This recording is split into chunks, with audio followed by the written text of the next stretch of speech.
rebel, fighting against the man. Been a patriot, been a rebel too. I've been a coward who fled fast away, also been a hero who saved the day. Been a coward, been a hero too. Okay, I'm Joseph Say of Pantsuit Republic. With me today is Catherine. She's filling in for Silky, who is on a much-needed vacation. And we have Mia Mundy with, who's running for SD6. Mia, want to go ahead and give a little short introduction?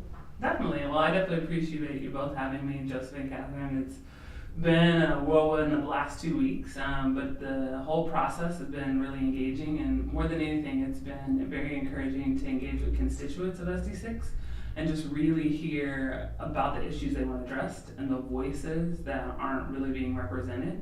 And the whole campaign for me has been a holistic people first message, and I look forward to continuing that. Great, very good. So I'm going to start things off a little lighthearted. I asked everybody this question, and there's a reason for it. I'm a little bit of a geek, but when we talk about zombies have a relevance in society for epidemiology and all sorts of other things. So I need to know, what is your zombie survival? What is my zombie survival plan? Yes. So, this is really funny. So it was the summer. I've always had a really good friend. Her name's Danielle Kuntz, who's a big The Walking Dead fan. And she's like 4 years. I mean 4 years. Every Christmas I go home, it's like, so is this the year you start watching it? And it's like, it's zombies. No. So I started dating my girlfriend about a year ago. And lo and behold, I found out over the summer, she is a massive, when I say massive, I mean The Walking Dead, The Fear, The Talking, massive, comic books, super fan. So everything. Yes. So I'm like, I don't know if I'm going to be able to dodge this very much longer. And so I was like, there's zombies. And she's like, no, you don't understand. So I did like any TV loving fan would do. And I took 6 weeks over the summer to binge The Walking Dead up to season 8. I absolutely positively fell in love. Okay. And so in September, obviously they released 8 on Netflix, caught up, and now, we've just gone through a dramatic loss, but we're getting through this season. And so I think what's been fascinating through following that series and really thinking about your question is what I love most about that series. And when I look at survival, yes, there's fighters, yes, there's people that are thriving, but the community and fellowship aspect is why we continue to see society sustain. Right. So for me, the plan is simply this. Yes, I'm a fighter and I thrive, but who am I walking with together? We want to go far, we got to go together. When you watch that show, all the little Lone Rangers, unless they're like key plot points still to yet be demised, they pop off one by one. And so I really do believe they're stronger together. So I would immediately be building a team, an infrastructure of people, a skill set, a talent base, that we have everything we need in the mass to survive for the benefit of all. Okay. And that's the only plan that I think is sustainable. Okay. Good answer. Thanks. It's a thoughtful question. It is, and I like getting It's a thoughtful question. feedback from people out of the box when it comes to that.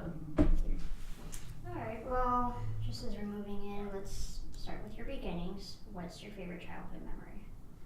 Wow, my favorite childhood memory. So my mom's name is Sonia Gardner, and she obsessed with Christmas. So much so that at 36, I still believe in Santa, because if I don't, then I would receive nothing. And I'm okay with that. And so at 15, we had gotten to the point where we know we have to believe, and that's a part of the process. But you're getting older, and so she's like, I still want to be able to surprise them. And so I grew up in the Dan Marino era. I'm a huge football fan and a huge Miami Dolphins fan. Okay. So we were always allowed one big gift, and then little trinkets and all the rest would come. So at 15, my big gift was an authentic Dan Marino jersey. Okay? And so we're calling out the tree, it's being passed around, and it's like, Brett, gift. I mean, I'm 15, and I'm a good kid. I'm the eldest, and not only in my nucleus family, but of the grandchildren. I'm a big lead by example, even at 15. And so, you know, they're calling out the gifts, and like, it's a jersey. So you're expecting at 15 with your limited intelligence, the type of packaging. Right. So obviously, things that don't look like a jersey should be in it. They're getting tossed and thrown around. And I'm sure on the inside, my mom's having the time of her life. And so the longer that this goes on and the less gifts, my countenance changes. So much so that I think I'm done. Right. And this is the most depressing Christmas ever.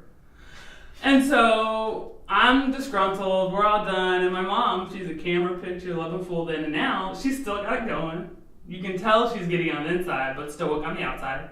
And she's like, why are you gonna open your final gift? And it's like, I don't have any other gifts. I know I'm sassy, as it is long. And she's like, that one right there, and it is this long, a circular tube. For all I know, it's like 15 posters from boy bands in the 90s. I don't know. And so I take it. I'm disgruntled. I'm a very passionate person, even at 15. And I'm unwrapping it. And she's just like, I should have known at this point, because she's like on me. And I pop the top, and it's dark, and you can't see anything. So I have to dig in. And let me tell you, the moment my hand touches mesh, I know it's happened. The countenance changes. The smile, and she's jumping up and down, pull it. It is like a production. And I can be a bit of a hard person to surprise. Right. And so my mom did a very good job at that, but it was also the aspect of like, though she knows like, y'all still believe in Santa because that's part of the deal, I still want this to be special, and like it's the surprise of Santa that I think my mom loves the most. And so that, it just rocked my world. And so it's one that's seared in memory. I still have the jersey, I believe, at Mama's to this day, and the way I felt, I just can't be replaced. And so that would definitely probably be my favorite childhood memory. It's a good family memory. Yeah. Shows some fun from your mom as well. Oh yeah. She had a good time. She felt very proud of herself. Awesome. She sounds a little mischievous. Yeah. Just a little. So, you're running for office. I am. And I know the answer is probably what it's probably going to be, but if you had to choose, money's not an issue, a life of leisure or a life of public service, and mind you, you don't have to worry about money, which would you pick and why? A life of public service. Okay. From my upbringing to undergrad to even when I got my master's, there's always been something innately ingrained in me to help others and to serve others. And so there's an aspect, I'm a big personality person. And so my strength finders, for instance, my top 5 are learner, relator, empathy, strategic, and achiever. And so the empathy part of me really gives me the ability to know what it's like to walk in somebody else's shoes without having to. And so there's an aspect where I feel that very deeply. And the same aspect, the learner me really likes to go from incompetent to competent, enjoys the learning process. So from both sides of a situation to how something is done or what betters something. The relator me just wants to know all your hopes, fears, dreams, aspirations, loss. I want to know people. And the strategic me is constantly focused on what do we do next? How can we better? How can we move forward? And I'm just a natural achiever. It's the passion that burns and fires me. And so there's an aspect where those leadership skills that I've been given and developed, they've always been outward focused.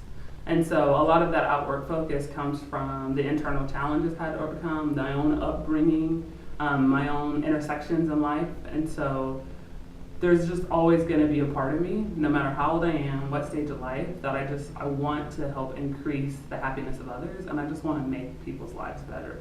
Right. And I think whether that's through employment, whether that's through gathering friendship, whether that's through making sure somebody has a safe place to call home, there's just so many ways you can do that.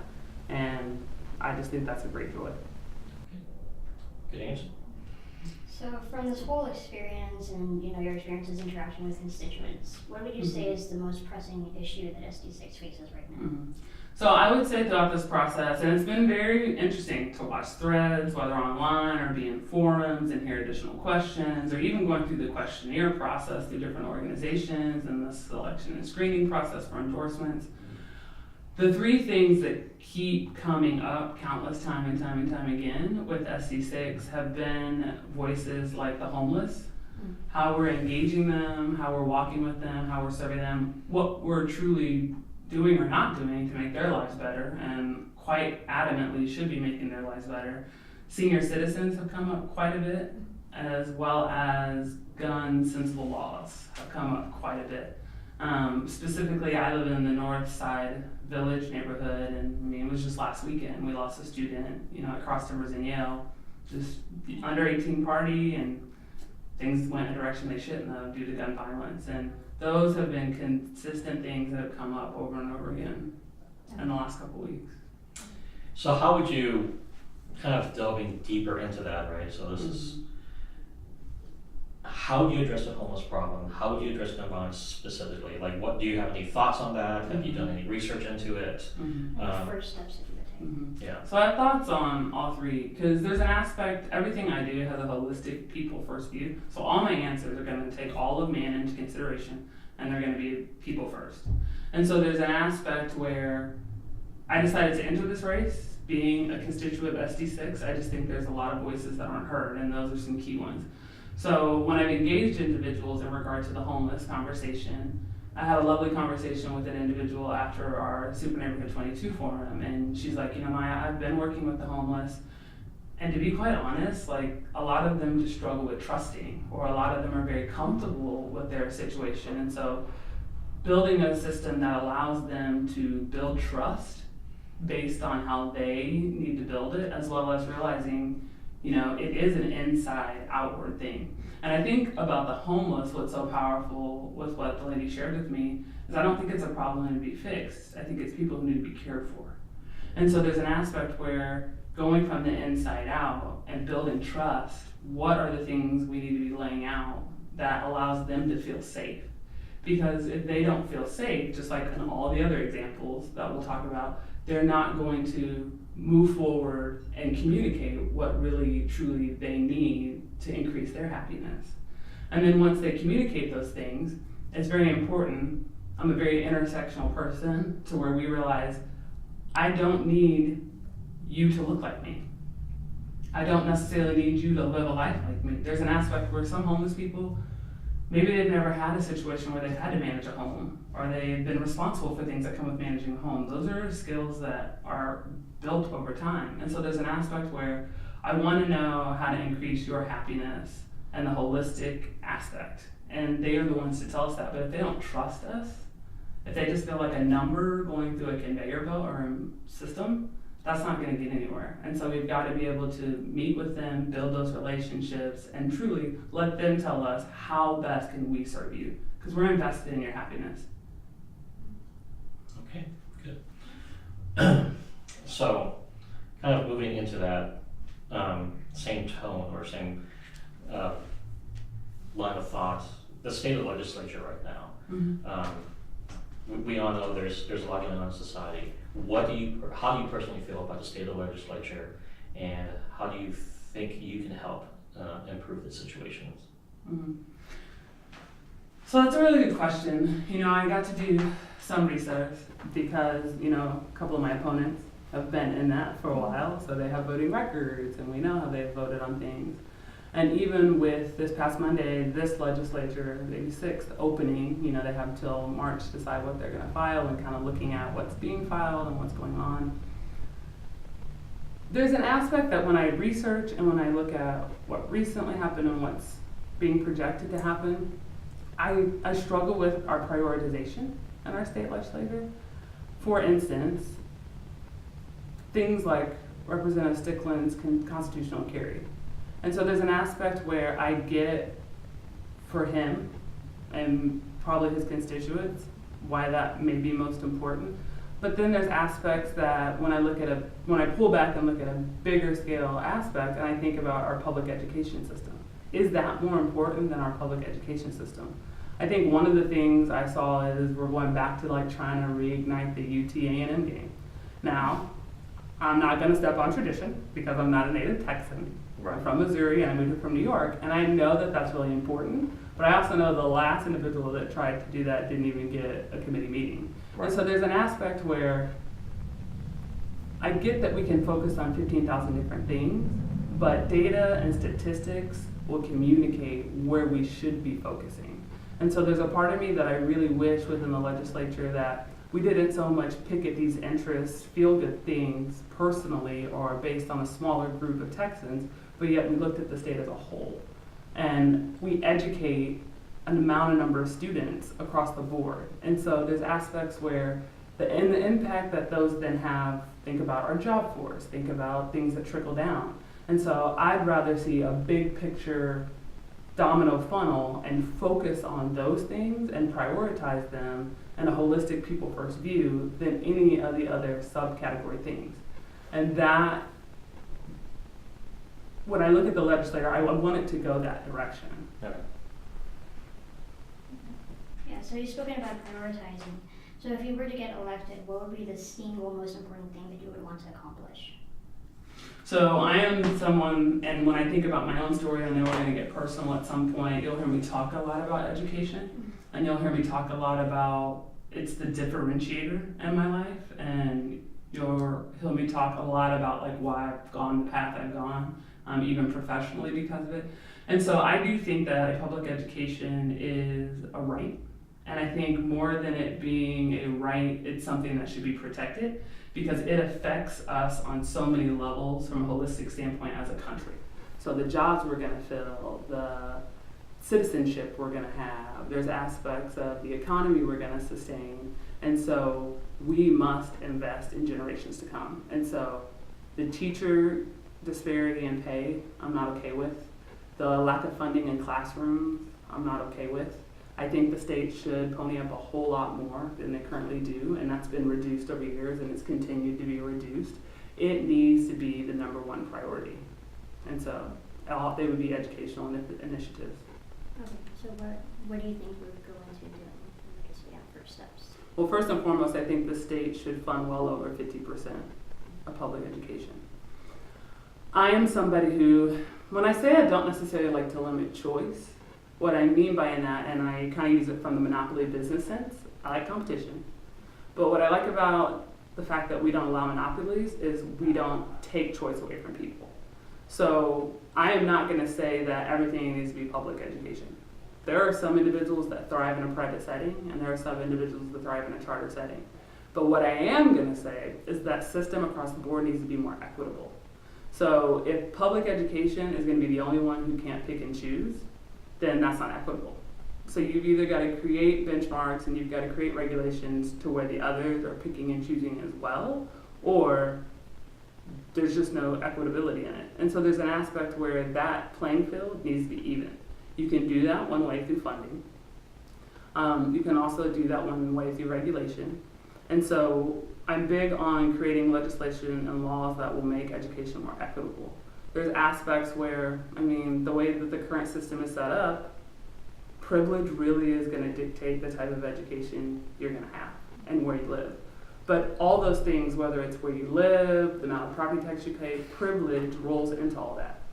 And so as a governing body, we have the ability to come in and mitigate privilege through legislation, through regulation, and in a very authentic, accountable way to make sure that there's equity across the board. Because equity across the board is going to impact not us all, but also impact us all for the good in the longer run than only giving equity to a few. And so that's just not a sustainable model. So I'm going to throw a hardball question at you regarding, you mentioned charter schools and funding for public education. How do you feel about the threats from the state through TA, which is not elected, they're appointed positions, to kind of threaten HISD and other school districts to take over and appoint a board of governors and close down schools in underperforming areas? Do you feel that's an appropriate action? Do you feel that's inappropriate? So how do I feel about TA coming in and threatening to take over HISD, for example, and closing down 5 underperforming schools and turning them into charter schools? So they would be forcing HISD to do that. Yes. Okay. And how do I feel about that? Yes. I don't see how that solves any problem. Rather, to be honest, I feel like that is going to create a whole lot more problems. And so if we're sitting in a situation where HISD is one of the largest school districts in the country, so say 90% of those schools are failing. When you have a situation like that, when we talk about a holistic people first model, whatever currently is happening is not benefiting your people from holistic view. You need to come in, and to be quite honest, in that scenario, we would tear down and start over. But the example that you just gave didn't present that. Right. What I heard, it sounds like a few schools aren't where they need to be. Yeah. So this year we're looking at 5 schools that might be closed down by the state.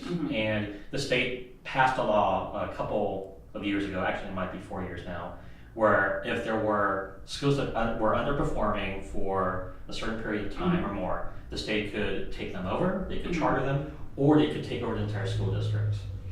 And the state has been trying to take over HISD for several years now. And so that's another threat, is instead of just addressing the 5 schools that are underperforming, they are now threatening to replace the duly elected board members of HISD with privately appointed governors. No, I'm not okay with that. Okay. The only example, well, the law and the regulation is what the law and the regulation is. I think that needs to be repealed and replaced, to be quite honest, because the fact that it even exists is very disheartening for me, because it just sounds like a long-term plan to eventually get to take them over. Right. It was a step a long time ago and a long-term effort. It was a very long-term goal. Second, we're talking about 5 versus 90, like the example I gave. And the example I gave, yes, that kind of overstep come in because the majority of those individuals, that's not a people first approach. But when you're talking about 5 schools, you come in and you walk alongside the 5 schools and you give them the resources and the partnerships they need to be equitable with the other schools. And they have the ability to do that. And that's what I would be for. That just feels like a covert privatization takeover plan. And that is not going to be most beneficial. I don't think that's holistic and people first. That feels very business first, to be quite honest. Right. Okay. Fair answer. Thank you. So we've spoken a lot about education, it's your priority. Let's sort of move into a different topic and ask you how you feel about the immigrant community and how you would support them if you were elected. So that's a really good question. And so going back to the holistic people first view, I think you have to start there. And so you have to address the needs of all of man, and you have to be people first. And so we're talking about humans. These are human beings. And so there needs to be compassion, and there needs to be engagement, and then there needs to be discourse and conversation on what they need for us to show those things to them. And so there's an aspect where we need so much in this country, federally and at the state level, an easier path to citizenship. We need to be able to engage and help individuals transition into this country legally easier so they don't have to go this illegal route. And so there's so much that's rooted in fear that doesn't allow things to be seen. Whereas if this was an authentic, transparent, safe place for them, everything could be done in the light. And so there's an aspect where we need to create a system that allows them to be them and be seen as them, and that be something that risks their safety. Because once again, you're going back to the safety issue. We have to do everything in our power to make them feel safe. Once they feel safe and they can trust us, then we can show compassion and engage them and help them teach us how to help them. Because there's nothing illegal with seeking asylum, there's nothing illegal with trying to do better for yourself. And the type of country that we are and the way that we were founded, it should not be hard to enter this country legally. And so whether it's federally or state, laws need to happen that put people first and that are compassionate and allow them to enter this country far easier than it is now. Okay.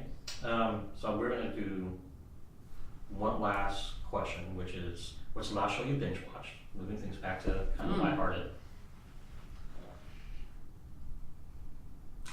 When you say binge watch, are you talking about the entire season or just like repetitive A good episodes? portion of them, right? So. Hold on, let me see. I'm gonna mess up the title. Hulk Catching Fire? I actually don't know that show, so. Hulk. Is that right? I always mix up the title because I want to say Hulk Catching Fire? Producer Kara, do you It's know? Mackenzie Davis Not gonna and happen. Okay. Just tell us about the show. Wow. Forget the title, tell us the plot. So it's you would like it a lot. So it's set in the 80s and it's in Texas and it's like this northeast New Jersey sales tech guy comes to Texas. The opening scene is like he runs over an armadillo. I was like, I'm gonna give you a pass on that. And he walks into like a place that like, but this is like when computers were huge. It's Right. like one of their computers is called the Giant, like the eventual. And so he comes, he used to work for IBM, he did something real shady there. So he's at this like Texas company that's doing really well and he like wants to like bring this like innovative idea. And so he's like talking to him about it, they're not interested, because eventually I guess he wants to make an IBM like machine that's portable. Okay. And so it ends up being like, they call it the Giant. And so he eventually meets this developer, young, up and coming, she's about to graduate, and then he comes back to the company and eventually gets hired on to do sales for them and notices one of their disengaged software guys, and he like kind of tails him for a long time and finds out that like he's tried to do some stuff but never been successful. So he starts building this like internal team, like we're gonna do this anyway. And then while the internal team's working on it, IBM catches wind, because one of the first things him and software guy do is like take apart an IBM machine and like figure out how to mimic. This sounds like every IT job I've ever had. Yeah, how to mimic whatever they were doing to like really produce IBM portable. And so IBM catches wind, lawsuits, they find a way to get out of it somehow. So ultimately, Cardiff Electric is the company, they have to like say that they've been working on this and then put this like little team to go. And the whole series is about like them trying to get that live, IBM competing with them at the same time, things falling apart, new startups happening. But it was just really cool. I'm a big tech person, but it's really cool to see that in the 80s. Because it's just like